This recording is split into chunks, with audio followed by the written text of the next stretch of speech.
Praise the Lord. இன்றைய தியானம் ரோமர் 13 8 முதல் 14 வரை. ஒருவரிடத்தில் ஒருவர் அன்பு கூறுகிற கடனே அல்லாமல் மற்றொன்றிலும் ஒருவனுக்கும் கடன்படாதிருங்கள். பிறனிடத்தில் அன்பு கூறுகிறவன் நியாயப்பிரமாணத்தை நிறைவேற்றுகிறான்.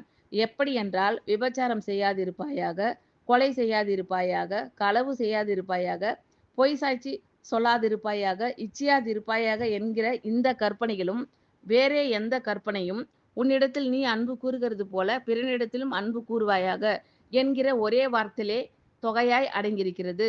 அன்பானது பிறனுக்கு பொல்லாங்கு செய்யாது. ஆதலால் அன்பு நியாயப்பிரமாணத்தின் நிறைவேறுதலாய் இருக்கிறது.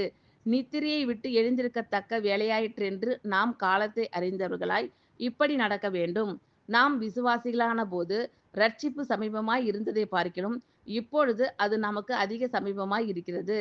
இரவு சென்று போயிற்று, பகல் சமீபமாயிற்று.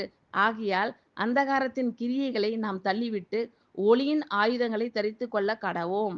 களியாட்டும் வெறியும் வேசித்தனமும் காம விகாரமும் வாக்குவாதமும் பொறாமையும் உள்ளவர்களாய் நடவாமல் பகலிலே நடக்கிறவர்கள் போல சீராய் நடக்க கடவோம்.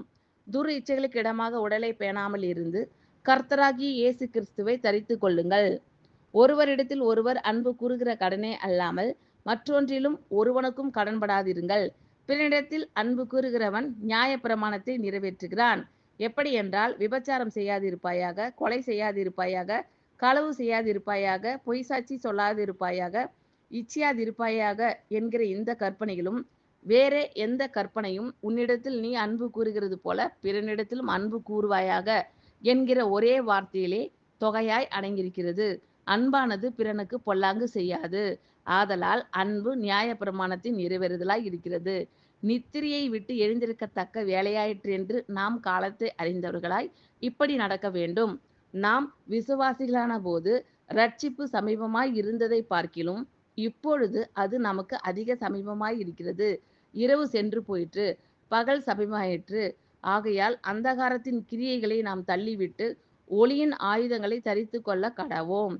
களியாட்டும் வெறியும் வேசித்தனமும் காம விகாரமும் வாக்குவாதமும் பொறாமையும் உள்ளவர்களாய் நடவாமல் பகலிலே நடக்கிறவர்கள் போல சீராய் நடக்க கடவோம்.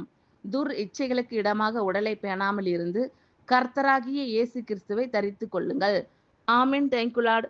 கர்த்தர் உங்கள் அனைவரையும் ஆசீர்வதிப்பாராக. God bless you all.